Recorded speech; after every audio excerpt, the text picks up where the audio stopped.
Hey guys, welcome back to the Pace Podcast. I'm Sophie. And I'm Alex. And today we're back. talking about decision making, which makes me so anxious because I was just having coffee with a friend and I was like, I can't make a decision for my life.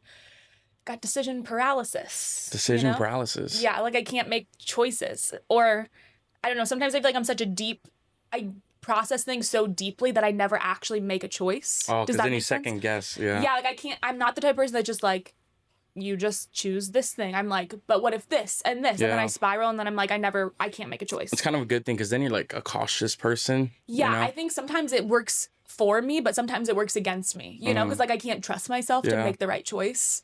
So I think this is something that I wanted to talk about, but also a lot of young people I think are in this stage of life where it's like everything feels very unstable. And when you're in your 20s or like even in college, sometimes you're making choices that like you feel like they affect your whole life. Like when you have to like pick a major, like in reality, you can change things and it'll be okay. But in the moment, you're like, I'm a freshman in college. I have to pick my major of like what I want to do for the rest of my life. And so you're picking and choosing things that really feel like they affect your whole life and your relationships, like where you live, what you do for a job, like who your friends are. It all feels very permanent. Yeah. And so I think that's why it gives people a lot of anxiety and then we just can't choose. Like we just end up not being able to choose anything. Yeah. Because there are a lot of real pressures in the world. Like it looks like everybody has a plan that they're following that's going well. There's social media comparison. There's like, I'm behind or like financial stress, like choices about student debt and like all those things. And then just the confusion around dating, having a job, applying for jobs, what career choice do I want? Like there's so many real pressures and choices that we do have to make. But I think a lot of us have just become too anxious to make any choices and life just kind of happens to you. Yeah. And when you're young, you're like, should I make this decision so young? Yeah. So I'm curious, like, what decision has felt the most overwhelming in this current season of your life to make?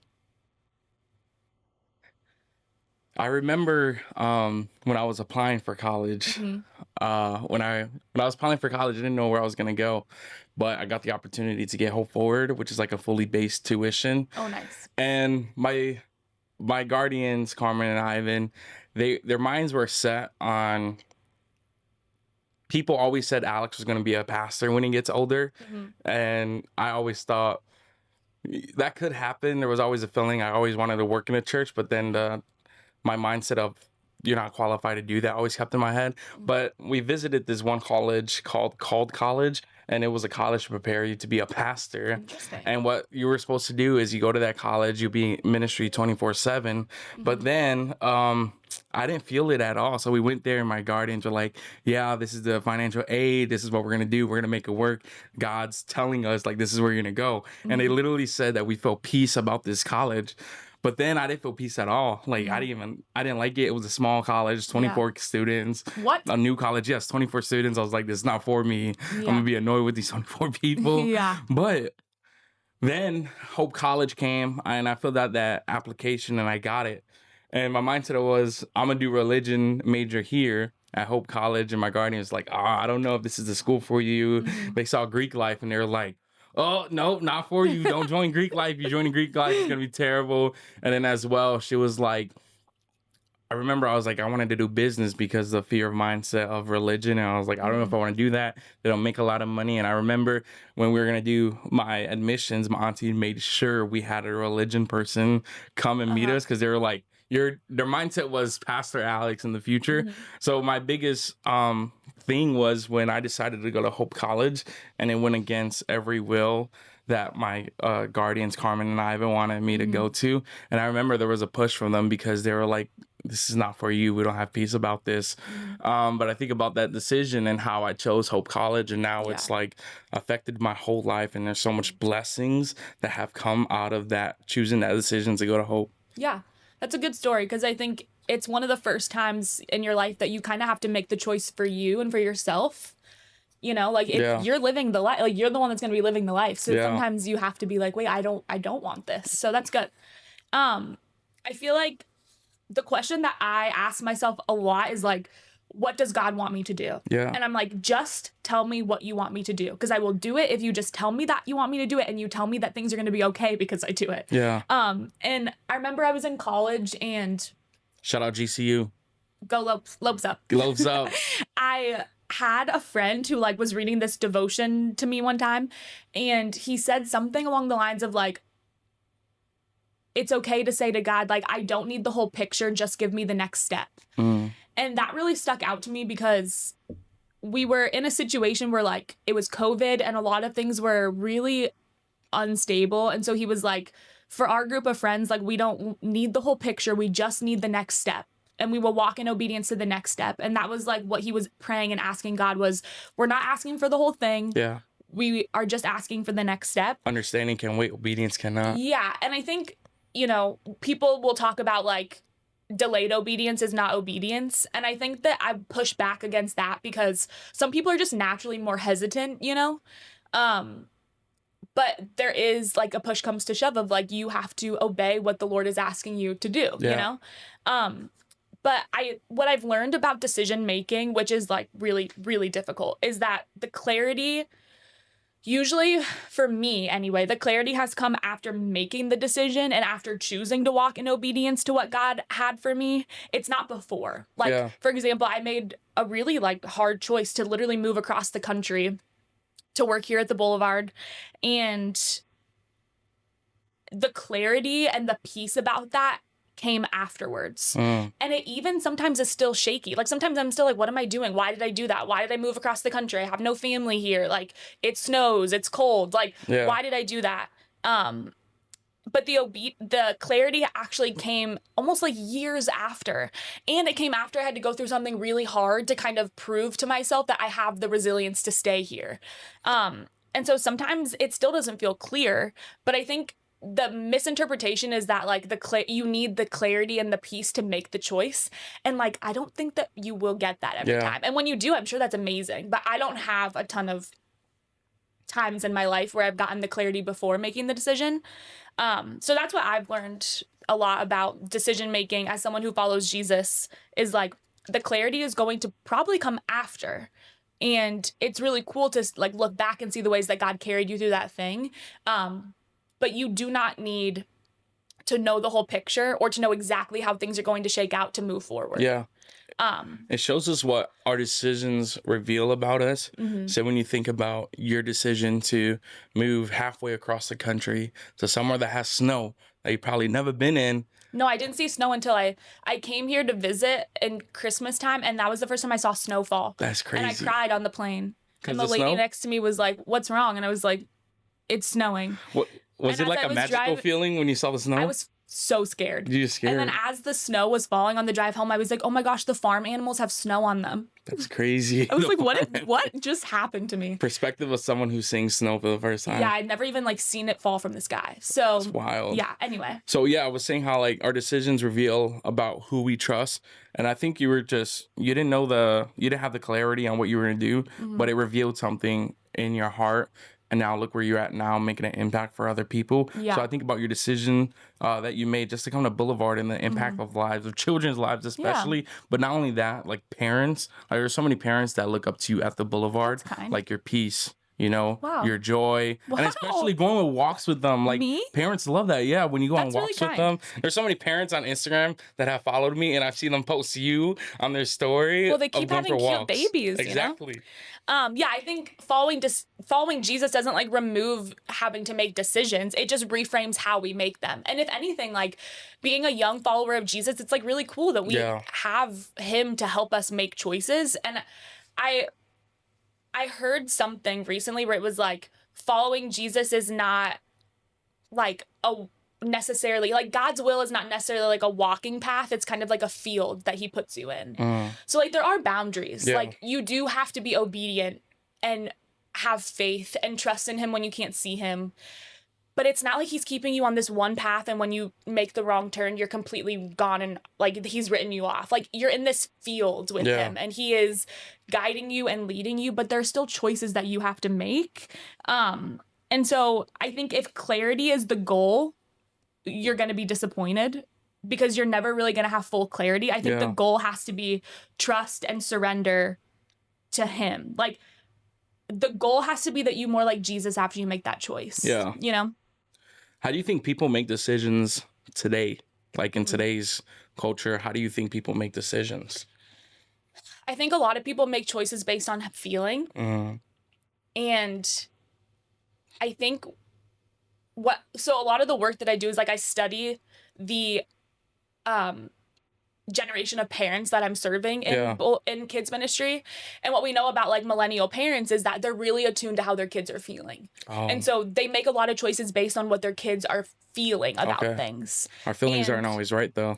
Yeah, and I mean it's not to say that that's like a bad way to parent. I think it's really cool that we have parents now that are like, I actually care about how my kid feels and I care about, you know, their emotional health. Like I think that's great. Yeah.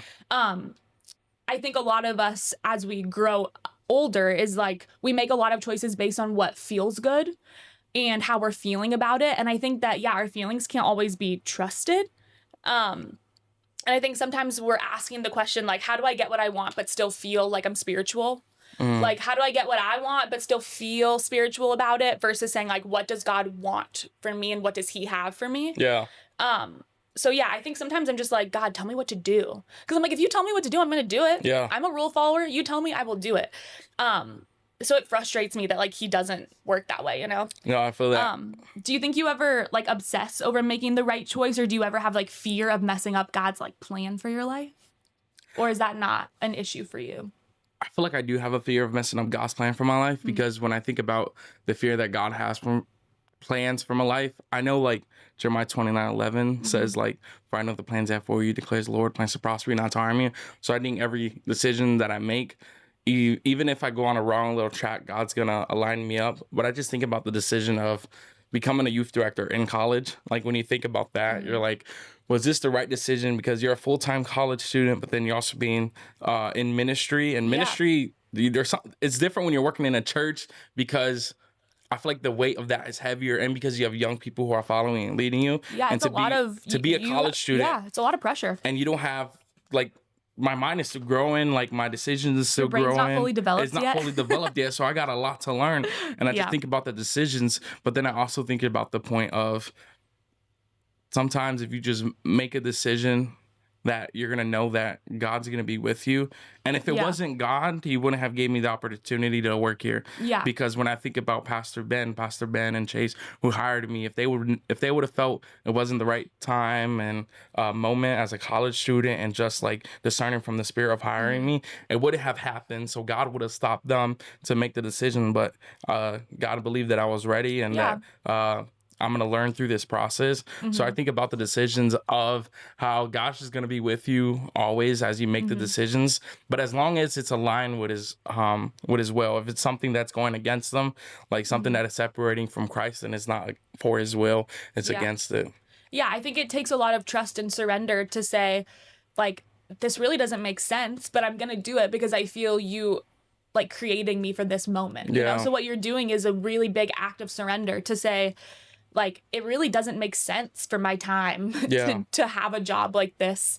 And I am really young and I have a lot to learn, but I'm going to rely on him. And so he's going to give me everything that I need to be successful in that. And I think that's been proven already. Like, by the way the kids, like, they love spending time with you and, like, the way that you're good at what you do, I think it's been proven, you know? Yeah. But I think about when you make a decision, you have to, like, go and have discernment with God. Go talk to God, ask a question. Like there should be a certain amount of questions that you should be asking before you jump the gun to making a decision. And I think in today's culture, we sometimes maybe don't ask the question of, is this decision what I want now? Because when you're young and you get an opportunity, you just want it now because it's an opportunity. But then a couple months down the road, you're like, oh, this was not a great opportunity. So now you're leaving that. Yeah. Why do you think you're so afraid of choosing the wrong thing? Failure. Yeah, like, disappointing people. Yeah, I wouldn't. If I chose something and I failed, everyone's going to know that I chose that decision. So then when a few months later they ask me, or a few weeks, they're like, how's that going? I'm like, actually, I left that. And then there's going to be people who are like, I told you not to do that. But then there's also going to be the people like, how did you feel at that? If you could have been learning how to do it correctly. So for me, it's like the idea of failing, and no one wants to fail. Like everyone hates being a failure or failing at something. But also I think about when you fail at something, grows you as a person. It makes you Builds resilience. learn something different, learn Yeah. something new. It does build resilience. Yeah, I think that is where I come from too, is I'm just really scared to disappoint people. Yeah. And I think I can be really hard on myself. So like I was talking to a friend this morning and we were both kind of like, we were both saying like sometimes what we think is that people look at us and they see all the parts that are wrong about us. So like I have this fear that when people look at me, they see she's single, she, you know, whatever, like all the things that feel like failures about me. I think that people are looking at that and that's what's being mirrored back to them. Like they're looking at me and that's the first thing they see. And he was like, yeah, when people look at me, I feel like they're maybe just seeing the parts of me that I feel are failures. Yeah. And I was like, but I don't look at you and see that. And he was like, but I don't look at you and see that. And so I think sometimes we just think in every space we walk into that it's like on our forehead, like all of our failures and the things that people would be like disappointed in us about. But people are not looking at you going like, what a failure for that. Like they're not looking at you thinking that. No. So I think Pastor Ben has told me this before. He was like, you know, people are not always thinking about all the parts of you that you don't like about yourself. Yeah. Like people don't look at you and see your failures and the parts of you that aren't like ideal, you know? They're not saying that. They're saying all the things that they love about you. Yeah. And so that's kind of like a shift that I've had to make too with decisions I make. Like I'm making them for me and I'm going to consult God about them and I'm going to like let him lead me and guide me. But no one is going to look at the decisions I make and be like, well, that was stupid.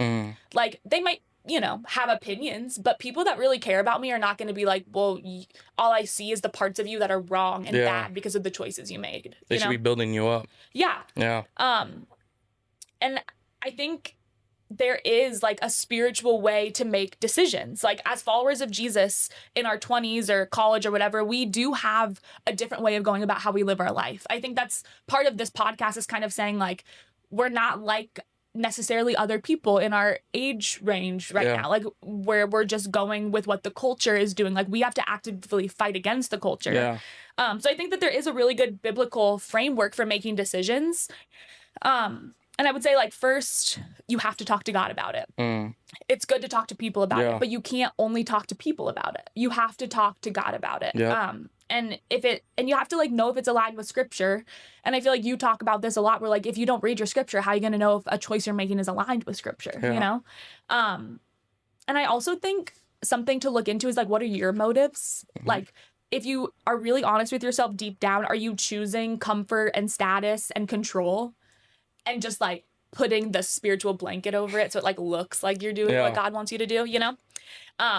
So there's those two things. And I think other things are like, are you seeking wise counsel? Like, are you talking to people that know you and won't just say all the things you want to hear?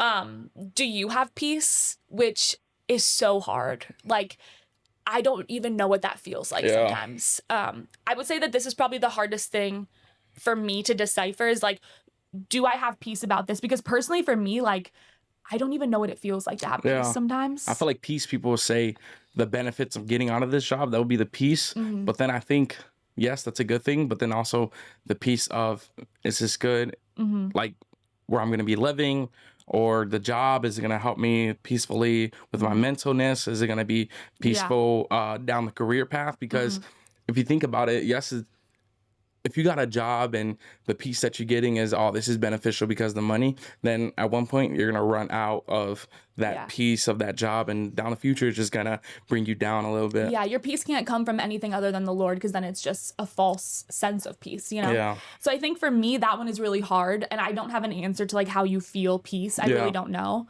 And I think the last one is like a really big one, like asking yourself the question, are you willing to surrender the outcome? Like, when I moved across the country, I moved here for a reason that ended up not coming to fruition. And I never surrendered that outcome to him. So I was so mad and angry and sad when I felt like God took that thing away from me. That was how I felt about it. Like, you took that from me. And I now am trying to be in a place where, like, am I willing to surrender the outcome that, like, maybe it doesn't work out to live in Michigan forever? Maybe I do end up moving back home. Maybe I don't work in family ministry forever. Am I willing to surrender the outcome, or am I going to hold so tight to things so that I can have control over my life? Yeah. Dang, that was good. Yeah. I mean, I just was so mad at him because I was like, I didn't surrender any part of it to him. I was like, you have to do it this way or I'm going to be mad at you. And then he didn't. And I was mad at him. Yeah. Have you heard of like the myth of a perfect decision? No. Like, do you believe in that? Tell So me more. apparently the myth of a perfect... Allegedly. Currently, a myth of a perfect decision is I made this one decision and it's perfect because it didn't go well, which caused me to be at the point I'm at now. Yeah. Or the other perfect decision is being, I made this decision. If it wasn't for this decision, I wouldn't be where I'm at. So it's like, no matter if it's good or bad, that decision was perfect, because if you didn't make that decision, you wouldn't be where you're at now. Yeah, I kind of relate to that. Right? Yeah, that was good. My perfect decision was Hope College. Going to Hope College got me to Boulevard. Yeah. You know? Yeah, it's good to look back and be like, look at all the ways that God has provided for you. And like, he's come through every time. He's never not come through, you know? I do think that sometimes Christians end up in this weird space where like they over spiritualize a decision or they under spiritualize it. Like, you can't put God in a box where you're like, I'm only going to let you speak into spiritual things. Yeah. Because everything in our life is spiritual. Finances, career, relationships. So I think sometimes we can over spiritualize it and be like, well, I'm just waiting for a sign.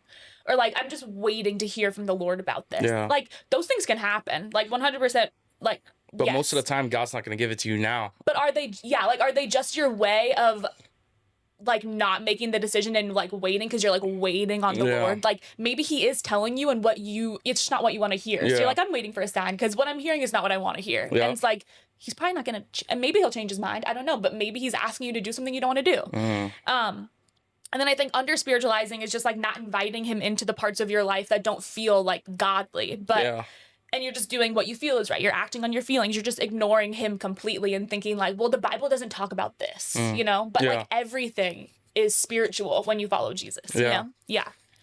What's one of the hardest decisions that you've had to make? I mean, besides moving across the country, I feel like it's really the biggest one for me. Let's see. One of the hardest decisions I've ever had to make. I really do think that was it. Like, it was such... I look back and I'm like, what the heck was I thinking? But then I'm also like, thank God. Yeah, that you did that. Yeah, my mom tells me all the time. She's like, what would have happened if you wouldn't have moved? You would have still been in the same place, doing the same thing. You never would have met this. You never would have done this. Like, and I just am like, thank God he did that. But also, why did you do that? And I think sometimes that's how you know it was like the right thing. Is that, and I even like, I could move. Yeah. I could go live in Dallas with my parents. I could go back to San Diego. I could do that. But there's some reason why I want to be here. And I was encouraged by a friend to lean into that feeling of like, you want to be here. You feel called to that place. So stop thinking about all the ways you could change your life. Like, lean into the things that are so good about this place. Yeah. That's a good friend. Yeah. And I just... It was like so bizarre that I did that. I always ask my mom, I'm like, why did you let your kid move across the country? She was like, you trusted the Lord. That's good. And I was like, oh, it was scary. And it's still so hard. And I still don't have so much clarity about it. Yeah. I like how you made that decision, but you trusted the Lord in that decision. Yeah, it was like the only choice. Yeah. Like, I got here. I was in my own apartment for the first time. It was snowy. I didn't know what seasonal depression was. I was fortunate enough to never grow up in a place where we had seasonal depression. In San Diego, we would say that we call it June gloom. June gloom? Like, where it's gloomy outside in June. And that's our seasonal depression. And I was like, if only I knew what real seasonal depression was. Like, living on the beach when it's gloomy is not seasonal depression. Yeah. Living in West Michigan in the winter, that's seasonal depression. And I had no idea that, like, I mean, so many mental health things came to the surface after I moved here. And now that I think about it, like, I'm processing this in real time. I had been struggling with a lot of these mental health things for a long time, but they didn't come to the surface until I was living alone in a place where I felt really scared. And now I have the tools to work through those things, you know? So it's like, there's so many reasons why God brought me here, whether it's my job and the kids I get to disciple, or the fact that I was like, I had so many things that needed to be brought to the surface, and the only way they could be brought to the surface was if he took me to a place that felt really much like it was my own wilderness, you know?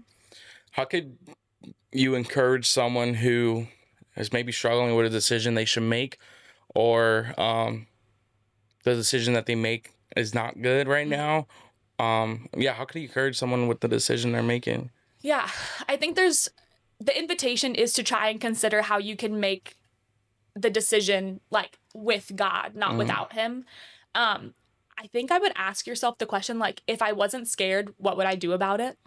Like, dream about it a little bit. If I wasn't scared, what would I do? Yeah. If there was no consequences, what would I do? And then I think the other important question to ask yourself is, what are my motives? Like, am I doing this to be in control, or am I doing this because I actually feel like it's what the Lord is asking me to do?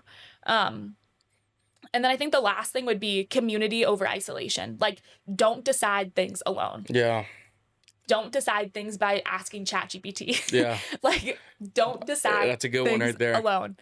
It's good to talk to people who know Jesus, love Jesus, know you, love you, and they can speak into it. And I think don't be offended when someone tells you that you're wrong. Yeah. Like, I've had a friend who said to me, like, that's a lie. Like, what you just said to me about yourself is a lie. Yeah. And don't be offended that they're telling you you're wrong. Make sure you have people around you who are not just going to tell you things that you want to hear.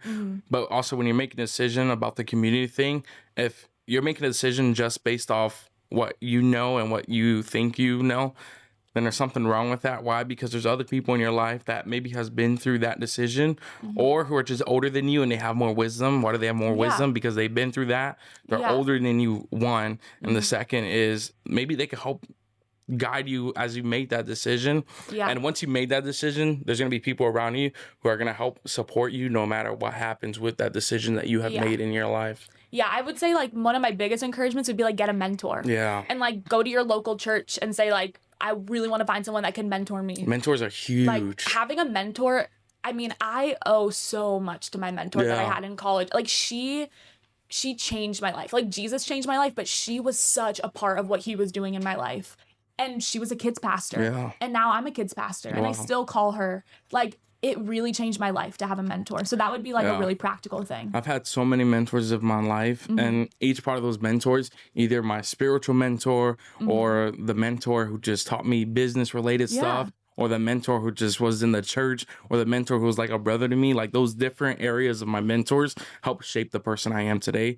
The different mentors of... You should have many mentors in your life that help come alongside you and help guide you, especially your mentor. Like, your mentor was a kid's pastor, and now you're doing the same thing your mentor has done, maybe because of the impact she has had on your life. Yeah. Cool. Well, I'm excited to have our next conversation. I know. I can't wait. Yeah. Episode 7. This is episode 7. I don't know. Yeah. 6 was today. Posted today, episode 7. Episode 7. Shout out episode 7. Can't wait for episode 8. Yeah. Well, we'll see you next time. See you next time, guys.